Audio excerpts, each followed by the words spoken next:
Hey everybody, welcome to episode 10 of Booze and Brews. Hi everyone. Hello, good morning. So got my Mr. Sock Monkey here. He's making his debut. The other one, Sock Monkey, was brown. Brown. This is gray. This is elderly Sock Monkey. He's just distinguished. Distinguished Sock Monkey. I have a child like Scooby-Doo. Team Scooby. Excellent. There's the Mystery Machine. Perfect. So today, episode 10 already. Episode 10. Wow. 10, woohoo! So we've been a little behind on our recording, which is fine, for all of you hardcore followers. So we did part 1 last time of this epic road trip that we took cross country. So we're gonna finish discussing our trip in part 2 here. So where we left off, I think we had arrived in Colorado, and we went to Rocky Mountain National Park. Yes, that was our first stop. Our first, well, of course, we stayed overnight when we arrived in Colorado, and then we ended up going to Rocky Mountain the next day. Yeah. It was pretty awesome. That was the first time I had been there. Yeah, actually, second time I had been there, which is kind of odd to say that I've been there twice, but it was really neat. But the views are just unprecedented. It's like nothing you've ever really seen. It really is. It's majestic, if you want to, kind of give it a name like that. Beautiful. We saw some wildlife. It was really, really neat. Oh, we saw the moose. The moose. Yeah, I forgot about the moose. 2 elk. Or were they elk and not moose? Did we see moose too? The last one might have been moose. I'm not sure. He was a little bit further away. We took some videos and stuff, but he was a little bit further out there, or she. So I'm not sure, but yeah, it was beautiful. There's really not a lot of words to describe it. I mean, there's a lot of words. There's not, until you see it, I feel like the words kind of change. So you can hear us say like, oh, it's so pretty, it's majestic, but when you see it, you can you can definitely have an appreciation for it in a different way. So if you haven't been there, you should go. You should definitely go. And even the way into the park, it's protected land. It's I think it's Theodore Roosevelt State Park or National Park or something, separate from the actual national park. Yeah, it's not. I don't know. Somehow there's a distinction. But anyway, even the drive into the park is whoa, like just breathtakingly amazing. So definitely worth checking out. And then when we left Rocky Mountain, we had decided we're just going to go a couple hours south towards our destination of southern Colorado. Just a couple hours. We were driving just a couple hours. Just to kind of, get a little bit started for the next day. Well, a couple hours turned into more than a couple hours. Turned into a lot of hours. A lot of hours. That was the first time we really encountered any kind of issue with figuring out where we were going to stay, because there wasn't a lot of options on the road that we were on. It wasn't a side road, but it was not a major highway either. So it was some sort of in between road that just didn't have a whole bunch of options. Nope. And I felt like we were really in the backwoods. And when you came across a small town and there was a motel, it wasn't one that I was excited to pull into and stay in. So we just kept on going. We just kept on going. 5 hours later. 5 hours. This is after being in the park all day. So I'm going to say this is definitely like the grumpiest that I had been. It's to this point on the trip, because I just wanted to rest and be somewhere. And, I had it in my head. It was a couple hours. And then 5 hours later, we decided. We had gone online. We picked a hotel. We knew where we were going. We were entering into the town where the hotel was. We were about 10 minutes away. Tired, really just exhausted, having a hard time with the rest of the drive. It was dusk-ish, later in the day. It was later in the day. It was probably, I'm going to say it's probably about 5:30, 6. Yeah. Sometime around there. So it was still light out back, it was still light, in that time of the year. It was still light. But it definitely felt like the end of the day. And we're going along this 2-lane road, cornfields-esque on both sides. Nothing really there, entering into the town. And we come across none other than A dog. Puppy. A dog running in the middle of the road. Of course we did, because we're a magnet for these kinds of things. This is what happens to us. So there's the dog just chilling in the middle of the street, watching us, just watching. Yeah. Not excited to move, just, oh, hey, this is where I belong, in the middle of the road. Except it's not. So, not high traffic area, but enough traffic. Enough traffic. There was a car behind us, because we had obviously stopped, and then the car behind us stopped. Probably didn't know what we were doing, because I was driving and I wouldn't pull over all the way because I didn't want someone to actually go by me. But yeah, I didn't want to make it obvious that like just go around me kind of thing, because I don't know if they could see the animal on the road, So I hop out of the car as Lynn pulls over, and came right over. He's like, I was waiting for you. Hopped right in the car. Oh, hello. Put his paws right up there. Like, oh, thanks for picking me up. It's such hiking here. And I'm like, oh my goodness. Here we go, right? Here we go. He was a little guy. Had a collar. Yeah, probably like a Jack Russell kind of something mix, Chihuahua mix or something. Yeah, a little bit of fur, a little bit longer fur. Oh, So long probably hair. definitely mixed It was with something. Yeah. Blowing all over the car. So then we were like, well, now what are we going to do? We have a dog, but we had to, we couldn't leave the dog, right? Can't. Everyone else did, but we would not do that. So we went to the closest house, and no one lived there. And then we went across the street to the next closest house, because I'm thinking it's got to be logical. This little guy is collar, he's at home somewhere.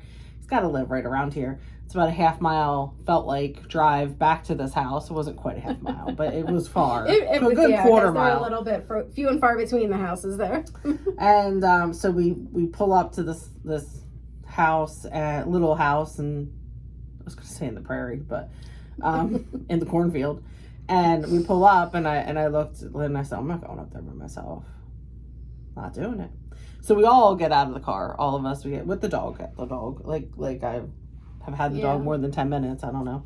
We go up to the house and knocking on the screen door, and a gentleman yells out like, hello, hello, hello. I'm like, oh boy. You hear him turn off the TV, and he comes, and I said, is this your dog by any chance, or do you know where it belongs? Nope, not his dog. Never saw it before. Didn't know where it belonged. No idea. Of course. And I was kind of, that would have been so just nice and easy. Here's your dog back. He was on the road. Yep. So the dog did have a collar, but the only tag on the collar was for the SPCA, and it was after hours. So it went to the police station, and we were like, well, that seems a little excessive. So, we went to the guy's house, thought maybe he could help. He didn't know whose dog it was. I was really kind of hopeful the guy would just take the dog, because we had said that we weren't from the area, maybe he would know. But no, he didn't. So we were venturing back to the car, and with the dog and the man now in tow. And he says to my son, he says, hey, buddy, how old are you? My kid says, I'm 8. And he says, do you like Hot Wheels? And of course, candy, Hot Wheels, whatever. The kid's going to say he does. And he starts telling us the story about how he's a Hot Wheels collector, and he's got all of these Hot Wheels in his house, and he's sorting them, and he's got all these doubles, and he has all these doubles in a tote. And would my kid like to come and pick out one of the doubles, and he could have it? I was so tired. I was like, really, how you get so tired that you don't have a filter anymore? You just don't. And I'm thinking like, oh, are you kidding with this? So he turns around to go back to the house. And of course my kid is following, and I'm like, oh, is this really happening right now? So we get to the door of his house, and I said, I am quite certain I said it loud enough that the man heard me. And I looked at Lynn, I said, this is how we're going to die. This is it. Like, we're going to be lured in by Hot Wheels. And that's it. Like, we're goners. Yeah, we're done so I was like, if the Hot Wheels are in the basement, we're definitely We are not doing this. Right? We're out. Oh my God. And I'm thinking like every crime story ever is flashing through my mind. And I'm like, we're going to be the next podcast on like Crime Junkies. And everyone's going to say, why did they go into the house? Like, you don't go in. Yeah, well, of course, here we are. Because we went in. Truth, the Hot Wheels were right there. They were. Right there. They were really Hot Wheels. Right. They were really in a tote. And they were really by the door. And he really had a lot of them. And he did have them. And all true statements. and my kid picked one and was like, "We're done. We're going. We're out of here. Bye. We gotta go find the dog. Go home." My hand never left the doorknob of the screen. I was like, "Wait!" And my new dog, we're out. Yeah. So, I don't know if it's like just our world kind of thing that I'm super cautious, but I just don't. I don't know. And people in the West compared to the East, I think are much nicer people. Like most people seem to be not like they're just Friendly, nice. They're friendly. They're nice. It's not like that where we live. Like not at all. So it's a little bit off catching when you're like, oh, is he just being nice? Is it? I can see how this happens. I mean, it happened. Like we were walked right into it. So in any case, don't be like us. Although you could get a free Hot Wheels if you play it right, but. Luck was on our side that day. I think karma was like, you save the dog, we'll spare your life, give you a Hot Wheels. So here's your consolation prize. Yeah. Yeah, the kid liked it. So we made our way to the little gas station on the corner. Which is where the gentleman told us that everyone goes if, you can't find something, someone at the gas station is probably going to know. Yeah, okay. Which is not how it is where we live either. No, so definitely not. Definitely don't know anybody at the gas station. So we went to the gas station. They didn't know anything about the dog. But we did finally call the number, the SPCA, which directed us to the police. And then, and I was thinking like, well, again, not being from that area, well, how long is this going to take? Because where we live, that's a very non-urgent, you've got to be kidding me phone call. And you would wait for a cop for like probably, no joke, like 3 hours. Yeah. At least, hours you would wait for a cop to come. So 10 minutes, not even. I think the cop may have beat us there, honestly. Like, I don't know. But no, we were there before the cop. Because I had gone in to talk to the people inside to see if they knew anything about this dog. Anyway, 5 minutes. I mean, really, like the quick. not little sheriff. That's he wasn't little. Little town. The sheriff pulled in and took the dog from us, and that was our heroic adventure of the day. Saving the dog. We finally made it to the hotel, which wasn't far away from the gas station. So yay! I know. So we on the way we had to stop for something to eat because we had not eaten, and it's now rolling up on like 8 o'clock or something. I don't know. Yeah. So it's probably actually later when we actually found the dog because this whole thing probably only took like an hour, so it was probably closer to 7. But anyway, now it's getting darker. We're hungry. Haven't eaten. We gotta get to the hotel. It was all. Yep. It was something. It was quite the side quest adventure, but where we were supposed to be, I guess, at the time. And thoughts and prayers to the little guy. I sure hope he made it home. I'm sure he did.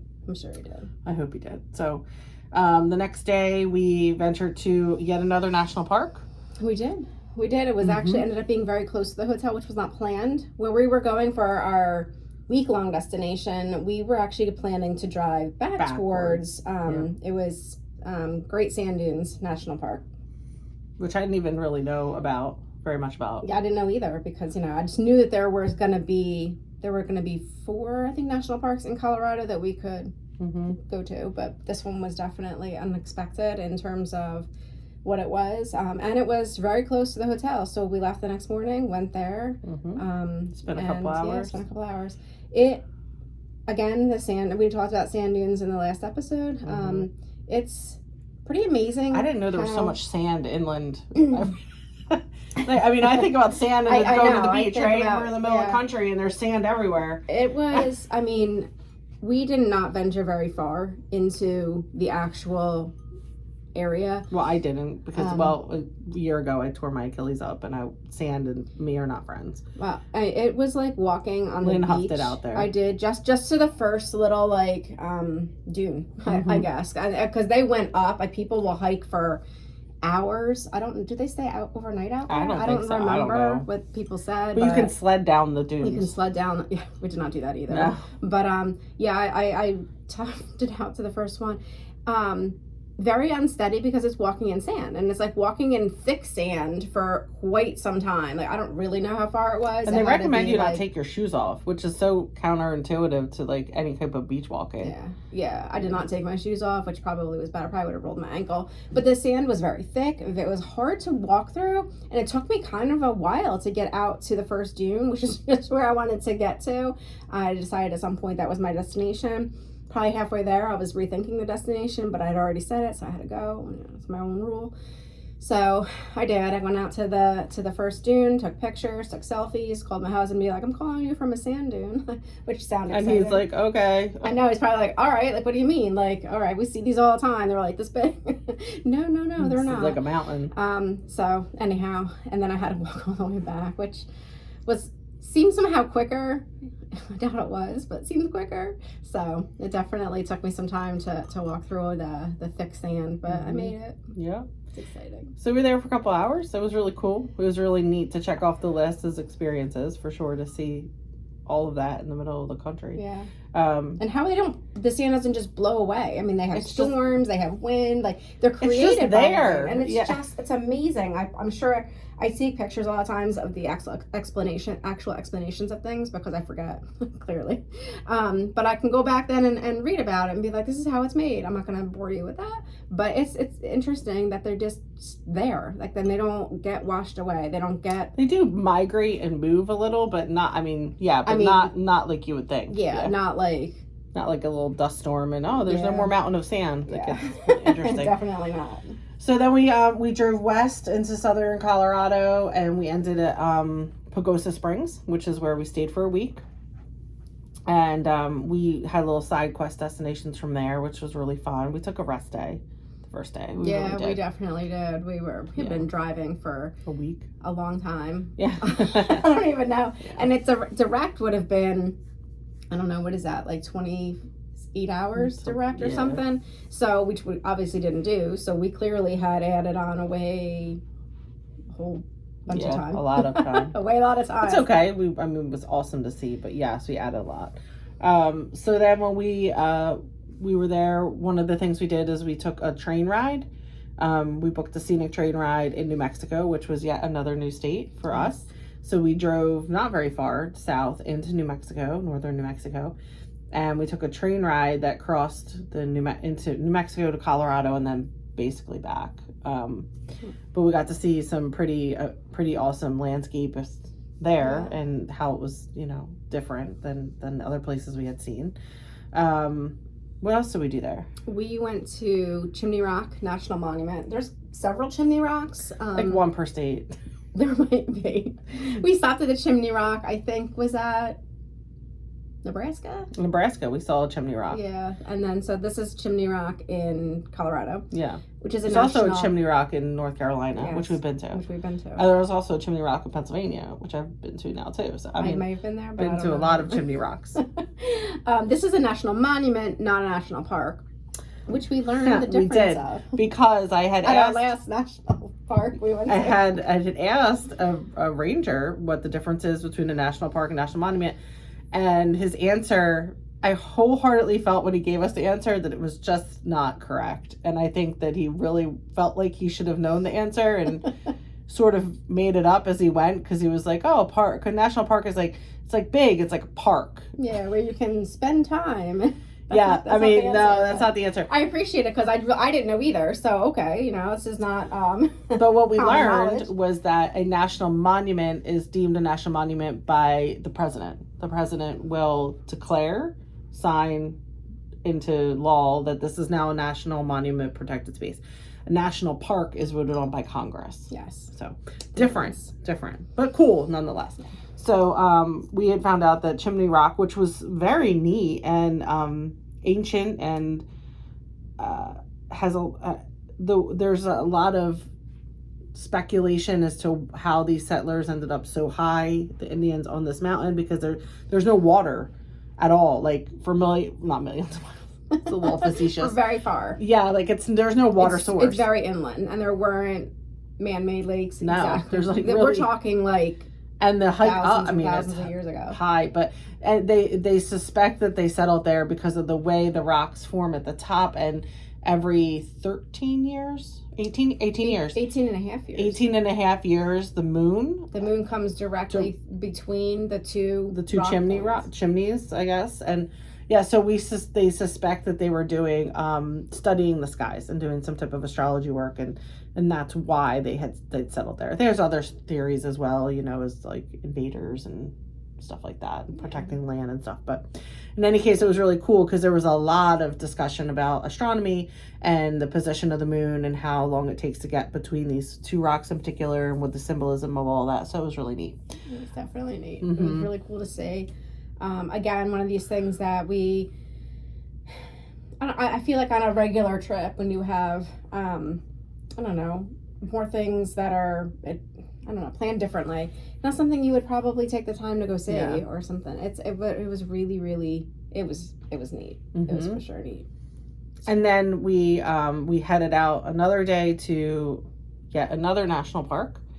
Yep, Mesa Verde. That was a shocker. I had again no idea really what would. I mean, when you think of national parks, you think of probably some common ones, like Rocky Mountain or Yellowstone, and you've seen pictures, you've seen the landscape, you kind of know what they're about, what you're getting into. Like what, just kind of like what they are. And Mesa Verde was definitely not one I was not expecting. Again, I didn't think it was so big. I mean, it's big. It was big. So big. And when we pulled in the visitor center and the woman said, how long are you here? You have a couple hours or a couple days? And I was like, days? I know. I was like, it's like, well, I don't know. 2 hours? Couple hours? Like, I don't even know. You said something that seemed like almost laughable. Yeah, I was like, oh. And she was like, oh, well, then just take this road. Then I'm going to take this map away. Yeah. She literally took it away. She did. To bring out something else. I was like, wow, where were we supposed to be going? I know. But yeah, it was very drivable. There's tons of off hiking that you can, of course, do, which we didn't. But again, very interesting. There's a lot of preservation of archaeological sites there. And people lived in pit houses, and how the Indians lived, and how they built these cliff dwellings, literal cliff dwellings, carved into the rocks. Like, I can't even imagine, like, how do you get? I mean, these days I get a little dizzy in high spaces, which is you have to climb a ladder to get in your house every day. Oh, I can't imagine living. I'm like roll out of bed and like, well, see ya down the mountain now. I mean, just in a cliff, and you're on the side, like, but how in the middle. They had to like. I mean, they had to bring. First of all, they carved it. Like we're talking about with like a butter knife, right? Because they didn't have like chainsaws. Oh, I think they did. So I don't know. Like they had some sort of tools, obviously, that could make them be able to create holes in things to make windows and doors, and smoke to go out the ceiling to make fires inside or whatever. Just unbelievable. It's just wild when you try to think about like how they lived and how we live, and how I am so not equipped to have lived then, and pretty glad that I'm here now. I don't know, or else this lifetime is just like very different for me as far as this is your reward. You're not doing that anymore. Living on the side of a mountain. Yeah, you had to climb your rope ladder to get to your bedroom. Yeah. But yeah, so I mean, it was so vast and just unbelievably huge. That and the views, again, stunning, just stunning views. Yeah, it's they're amazing, amazing. The things that we saw there. When we left there, we were intrigued to go a little bit further west into what was it called? Something of the Ancients? Oh gosh. Yes. Something about the Ancients. I don't remember. It's not a national park. It's a national monument, which is again one of these things. Which is so in my head, it's like small. It's small, as in like it's a national monument, you see. Like a monument, like you just see like a statue. And then we looked on the map, and it was like 100 miles big or something. Yeah, it was some insane. It said you needed like 6 hours or something to at least see it, and we were clearly not. We were about 2 hours from where we were staying, and we had already done the one national park, so we weren't doing it. I was like, wow, this is going to be too much. But should we come back? Yes. To Colorado, and I think actually if we stay in Utah, you can cross over and see that. I think it crosses park. into Utah. So I think it actually borders probably several. I had no idea again that this was even something out there, so that was really cool. Yeah, that was definitely like flabbergasted. We also went to a zoo, a wildlife zoo, sanctuary. On one of our days there, and we saw that. That was pretty awesome. We got to see those animals, learn all about those. We did the waterfall. The first day of adventure. We had our rest day, and then our first day that we started kind of going out and doing stuff.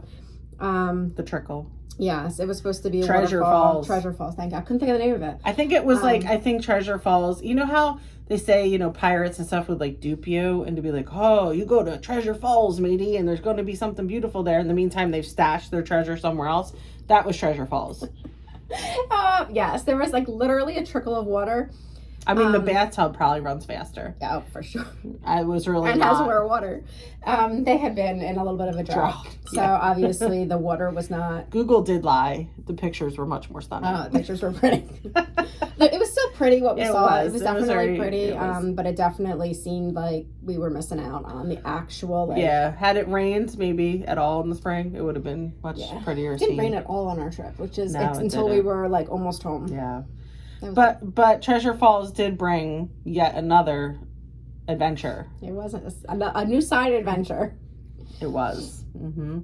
We were pretty much at the base, and you know, it was a good, I don't know, they say quarter. It had to be more. It was definitely not a quarter mile. Nah. I mean, I have done a lot of hiking. I've done a lot of switchback hiking. So I mean, but you still count that in the amount of. You're not talking about how the crow flies, like area distance. Well, maybe they are, but we're not. Well, we're not.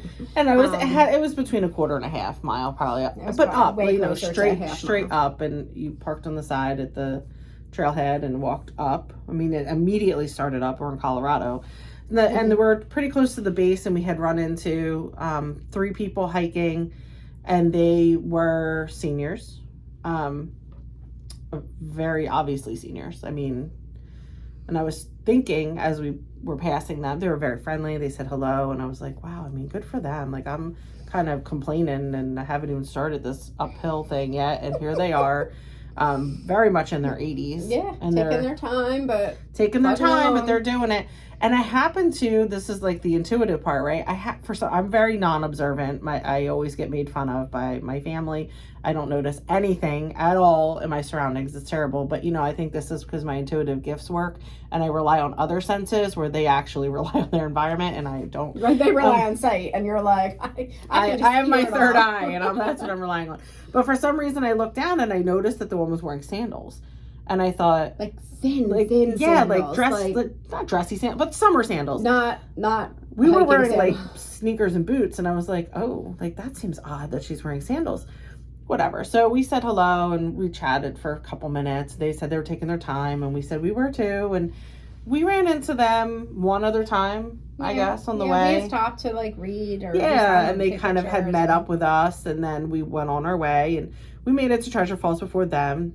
Treasure Trickle, and we had taken some pictures, and we were hanging out there for a couple minutes talking to another hiker, which was also a very bizarre, strange experience, kind of like the Hot Wheels guy, where I was like, what are you doing out here? Like, it's, I don't know, you need to just get a vibe, right? And you're like, oh, I'm not sure about this, but anyway, so we were easing our way away from him, and you know, we were gonna head down now, and it was nice talking to him.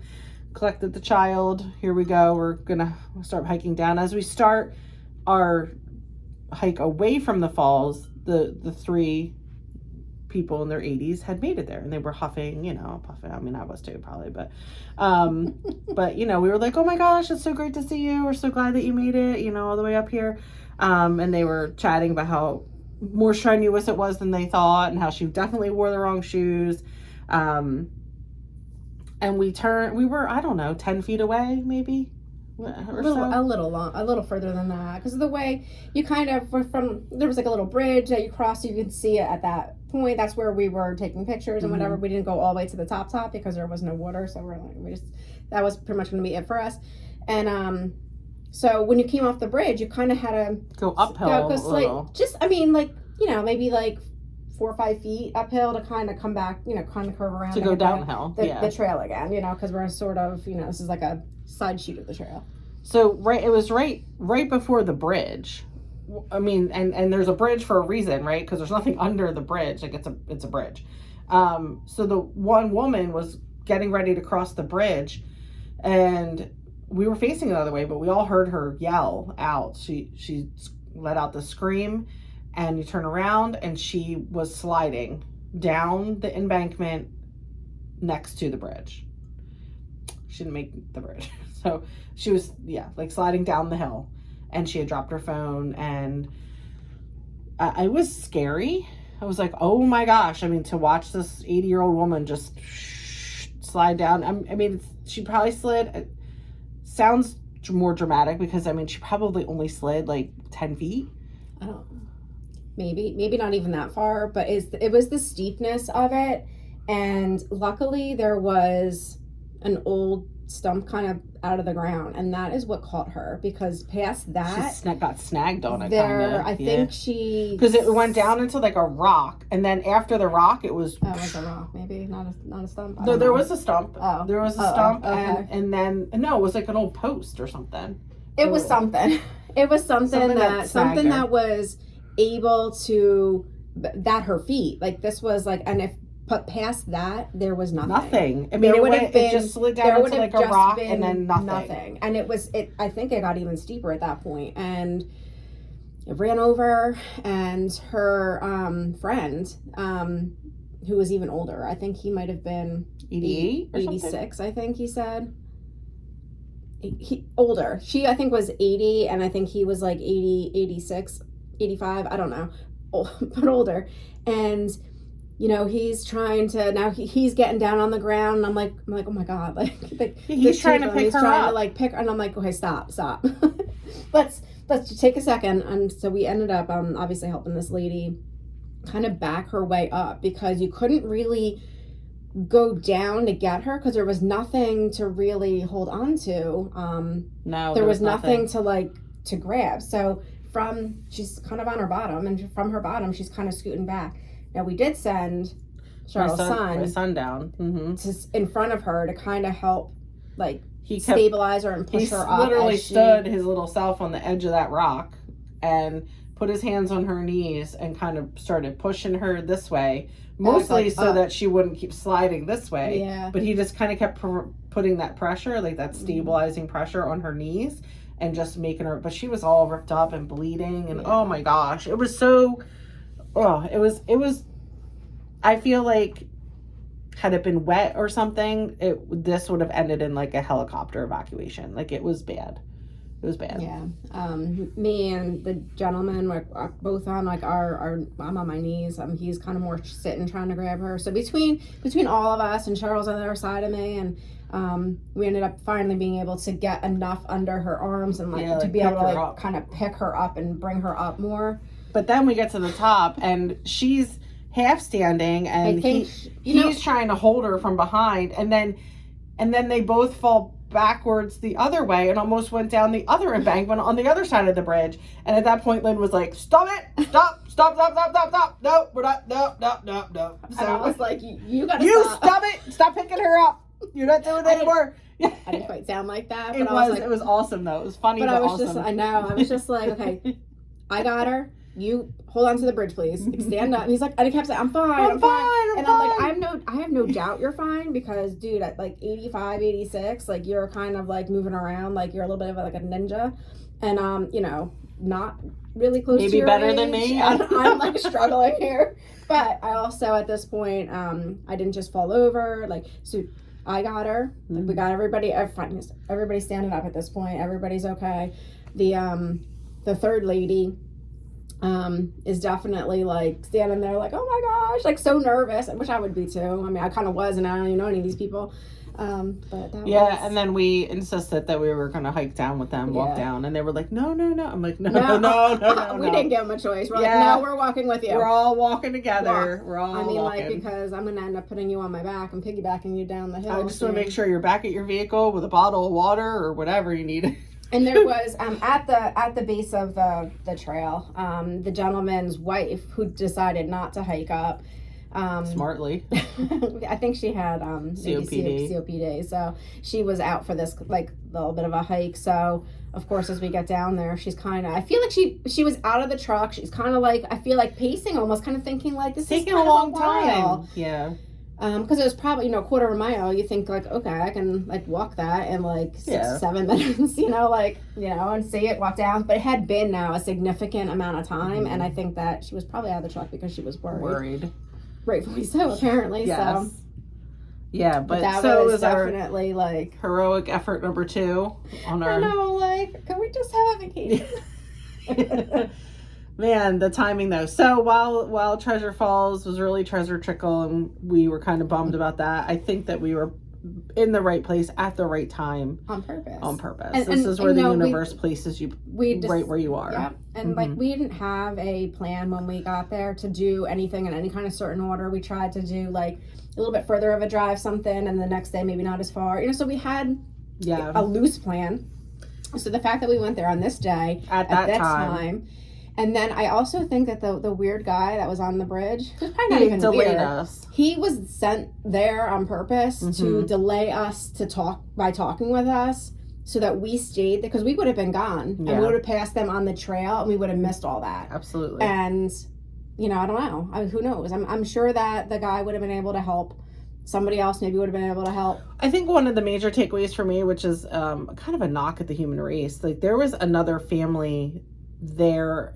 I don't know exactly when they arrived. I think they were there when it happened. They were there when it happened. They were already past the bridge. Like they were on the bridge, like to the other side of it. But they were aware. They were very much visually in sight. They were aware that this was happening, that we were trying to help her. And I can understand perhaps the whole like not wanting to create more chaos by getting involved, but the people in that family were much more young and strapping.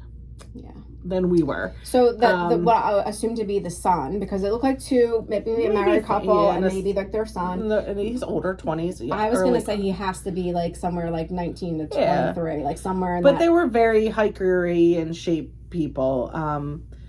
But what I said knock on the human race, because it kind of surprised me that they didn't offer to help at all. They watched us struggle for a little while, and then they just were like, and kept going. Perhaps they just thought we had it under control, or we were related to them and we were going to be able to handle. I don't know, but as a human, when I'm watching a emergency like that, I don't. First of all, I'm not like peace out of this, but I'm also trying to figure out offer. Do you need anything? Do you need help? Do you need me to call someone? Go down, run down the trail, and because there was not maybe cell phone service. I don't honestly remember if there was cell phone service, but like medical. Do you need it? I mean, nothing. No, they just kind of literally observed us, watched us for a few minutes, a while, and then just left. And it was like, wow, that's bizarre. It was just bizarre to me. Like I don't know. I just that left me with such like an odd feeling. Like, I mean, I sent my 8-year-old to hang out on a cliff to help the lady up, and I don't know, it was just odd. But each to their own, and no judging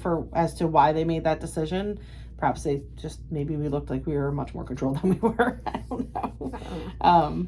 But please, like when there's something going on, help. I mean, show compassion, help people, see if they're okay. Just offer.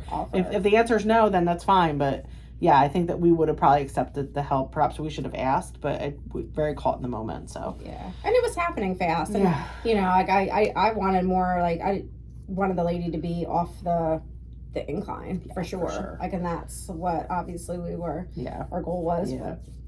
And then I think we had a nice week there. We really did. It was a beautiful area. There was a wildfire that had started the day we got there, and it was very close to us, like within 5 or 6 miles. Yeah. And we are naive as ever, East Coasters over here. I mean, we're in the store getting not that there's groceries for the week. Wildfires near us, but not really. Not to this degree. So we were checking out at the store. We had gone to the local Walmart and we're buying stuff.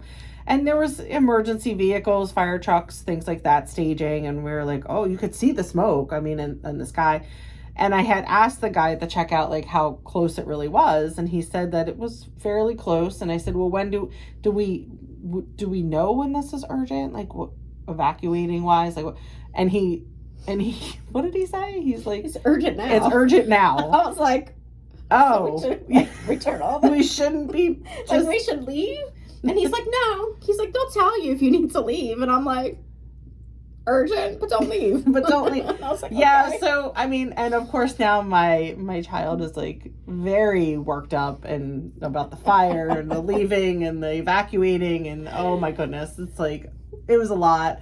But I also felt fairly nervous. Like I don't know anything about wildfire. I just what I've watched in like Fire Country.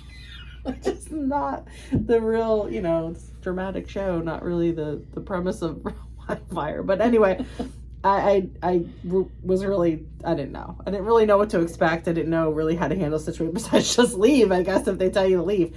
But yeah, it was a little bit daunting of an idea. I'm like, oh my gosh, we drove all this way and now there's like a wildfire. We have to leave. I'm like, well, we just get in the car and drive home, I guess. But the great news is that it was contained in like 60 some acres, I think. Yeah, it was small in comparison to a lot of other wildfires, and the situation was handled quite well from like whatever I saw. I mean, I saw probably very little of anything, but there was really, everything was fine. Everything was fine. It was really fine. So kudos to those crews who did whatever they needed to do, because we didn't have to leave. So thank goodness. Thank you, universe. Yes.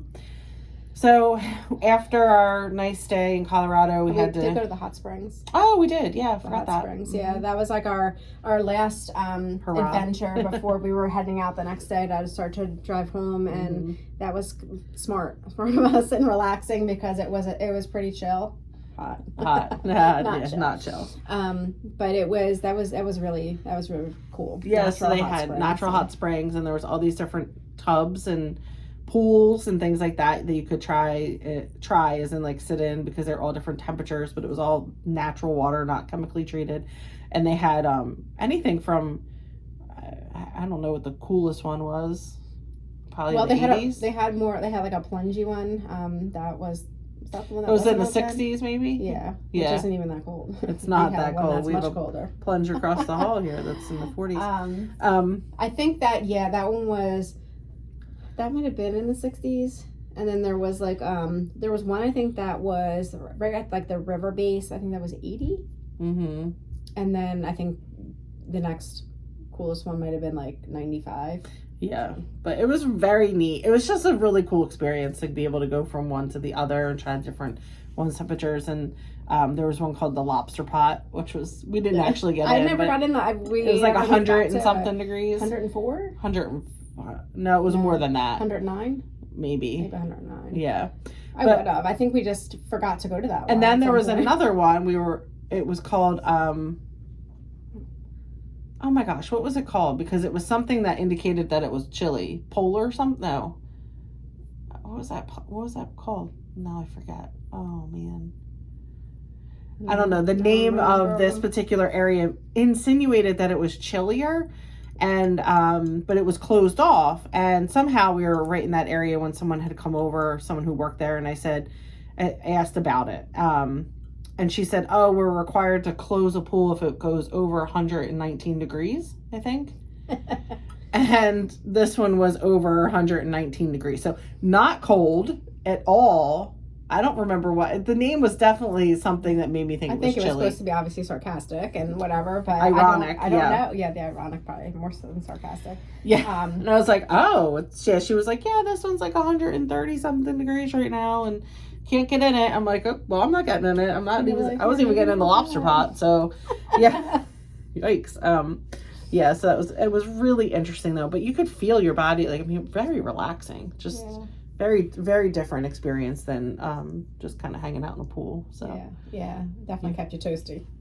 Yeah, but you just really chilled out. When you got out, it was like actually a cooler day that day. Yeah. So when you got out of one of them, you were a little bit like, oh, it's a little chilly out here.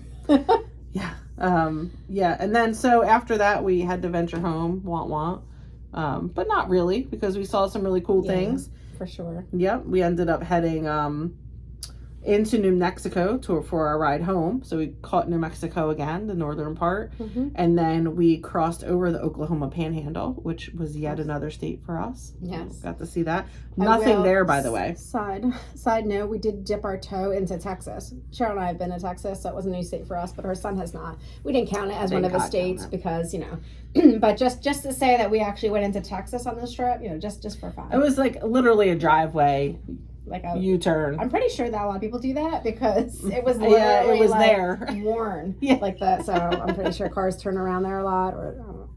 It was not paved, but it was like a lot of roads. But anyway, it was like there was that little tiny top of Texas. Like there's a little horseshoe shaped road that you could like go in and back out, which we did.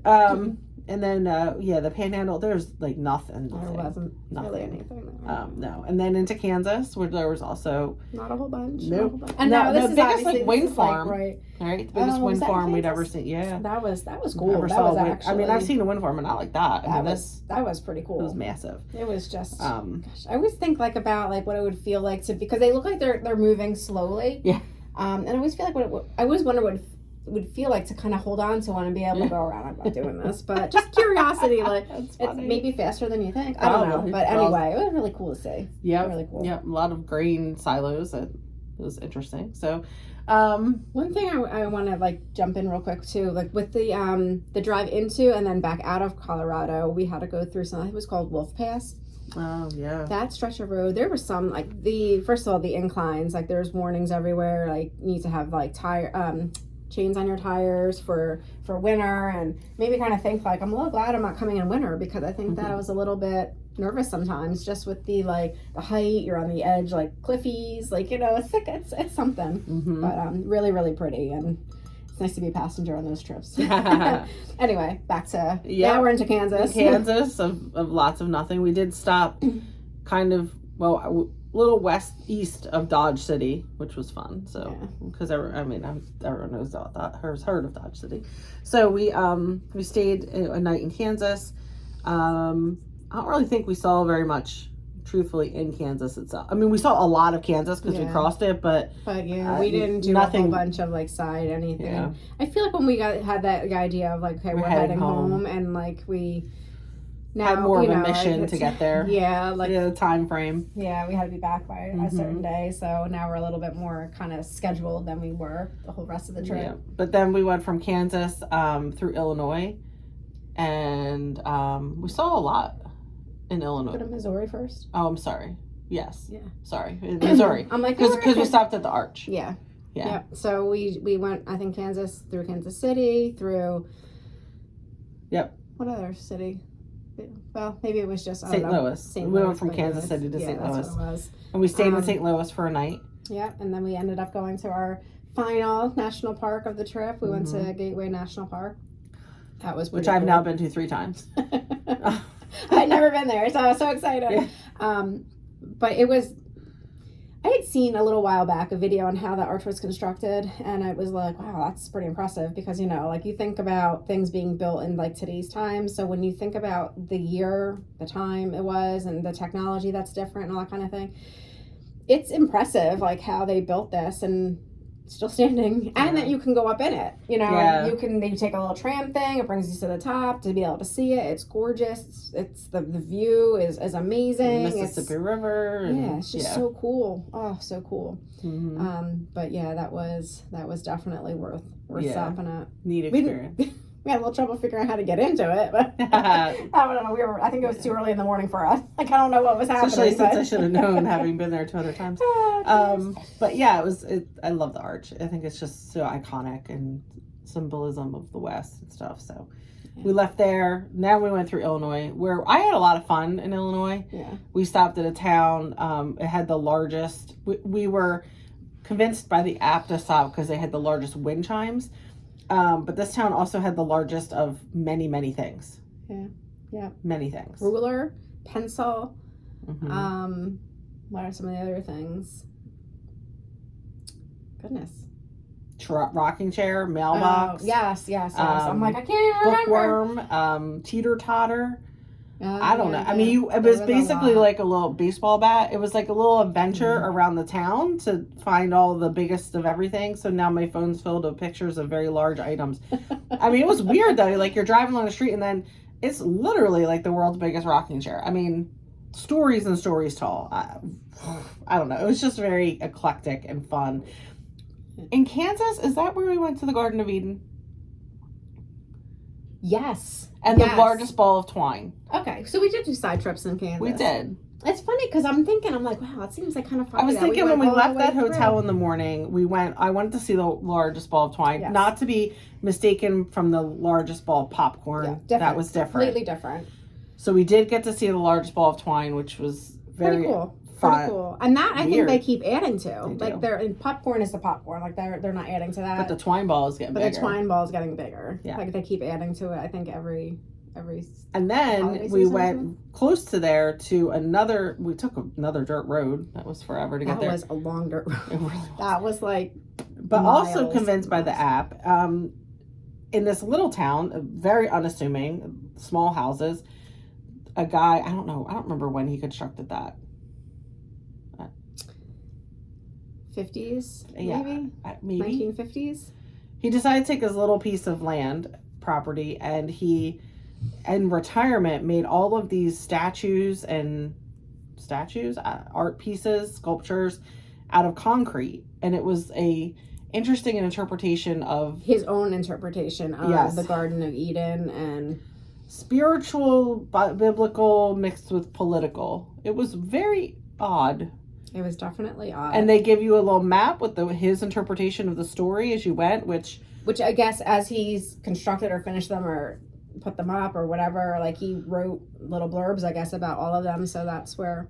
But it was wild. I mean, like the statues are huge. There's some of them like as tall, almost. I mean, tall, not as tall as they're a house. Elevated. They're like archways and people and all these things. I mean, all over the place. It was just all out of concrete, and you could see all the details. It was something to see. But he also built a mausoleum for himself, so he is entombed in the mausoleum, and apparently his casket you could see through, so you could see him. Of course, my child thought that would be super cool. You had to pay to do that part. The outside, you didn't have to pay. Not to sound like we're super cheap, but we are. But anyway, I also was a bit like, I don't know if I need to see this man's body laid out in a mausoleum. And my kid, who thought that would be amazingly cool, would have definitely had nightmares after seeing it, where she was like, we gotta go see him. I want to see him. I'm like, we're not. Because this is not going to end the way you think it's going to end. You're going to think it's cool, and then you're going to see the dead man, and then you're not going to think it's cool.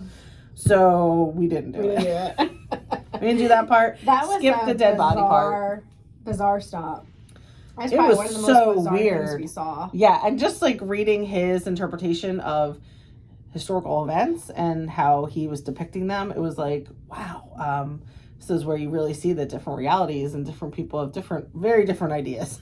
What's going on in the world. Anyway, it was very artistic, very creative, eclectic. Very eclectic. Yeah. I wonder if that would be allowed these days. Like, well, I don't know. You probably couldn't get a permit for that stuff. No. Yes, you're over your limit of concrete. Right. Yeah, that was a lot.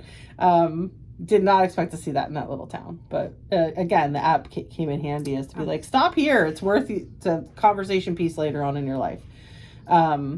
So anyways, back on the road through Illinois, saw the largest of everything. Wind chime. It was super cool. It was cool. It was a fun day. It was a fun little. That was a cool, like, unexpected stop too. Like, you just, you think you're going to see like one, set of wind chimes, and which was very big and cool, and then all these other things, and I don't know. It's just it was neat. It was really fun. So from there we headed into Indiana. We didn't do any stopping in Indiana. I've been to Indiana many times, so wasn't anything I needed to really stop in. Only traffic we hit in the whole entire trip was in Indianapolis, really. Yeah, we did hit a little bit. I want to say in Kansas City, a little, but like that's like it wasn't. It was heavy. I feel like it wasn't even really traffic. I mean, it was traffic, but it wasn't stopped. Yeah, but Indianapolis. What am I saying? What was I saying? Anyway, I lived in that area for a while, so I've been there many times. So we crossed through Indiana, up through Dayton, Ohio, crossed Ohio, into West Virginia. We stopped. Our last overnight was in Ohio, in eastern Ohio, and then through that little piece of West Virginia, where the speed limit goes up a lot, and I like that little tiny sliver of that W up there, and then into Pennsylvania, and then I think we came home through Maryland. We did by happenstance. But we were Pennsylvania, back down into Maryland, through like the outskirts of Baltimore, and then north, and then home up into Delaware. So we ended up hitting 18 states. Yeah, it was pretty wild. More than we had anticipated. It was quite the adventure. I wouldn't trade it for anything. I had so much fun. Yeah. So and much we did fun. And post saw so many things. And oh my goodness, like it's just so many pictures on my phone. And I did one every day as like kind of a journal log on my Facebook so I would remember it.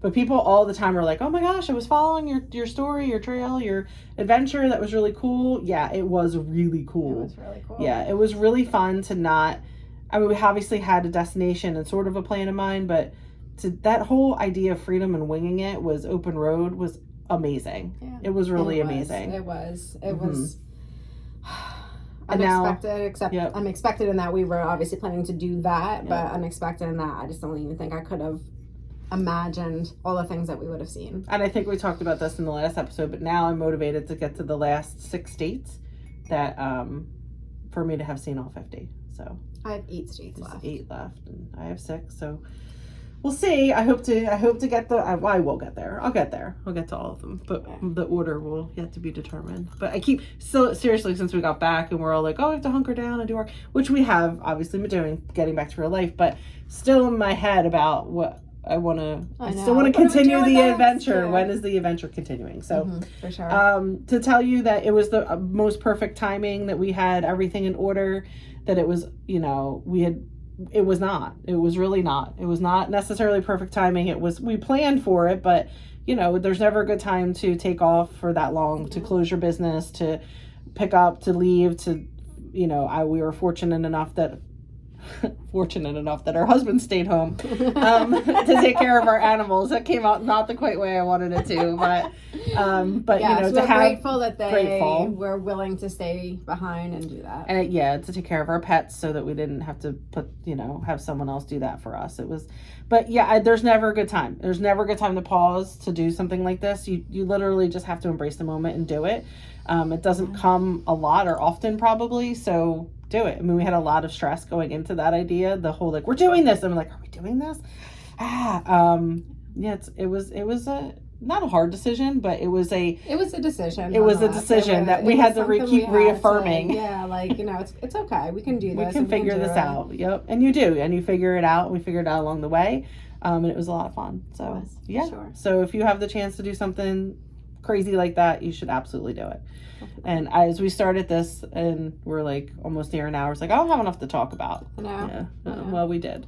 So we hope you enjoyed the trip. We'll be back next time with some more on point spiritual messages or whatever we figure out to do then. If there's anything you want to hear us talk about what we work on or stories that we have, then we can do that for sure. All right, over and out. Bye. Bye.